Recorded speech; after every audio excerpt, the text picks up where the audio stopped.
তথ্য প্রকাশ্যে। বাংলাদেশের পুলিশ বাহিনীর গুরুত্বপূর্ণ 3টি পদে 1 দশকেরও বেশি সময় ধরে দায়িত্ব পালনের সময় নানা ঘটনায় বারবার আলোচনায় এসেছিলেন সম্প্রতি নতুন করে বিতর্কের মুখে পড়া পুলিশের সাবেক আইজি বেনজির আহমেদ।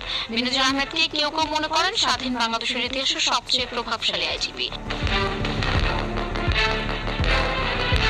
মালয়েশিয়ায় দ্বিতীয় নিবাস করার কর্মসূচি মালয়েশিয়া মাই সেকেন্ড হোম প্রকল্পের অধীনে বিপুল বিনিয়োগ করেছেন বাংলাদেশ পুলিশের সাবেক এই মহাপরিদর্শক।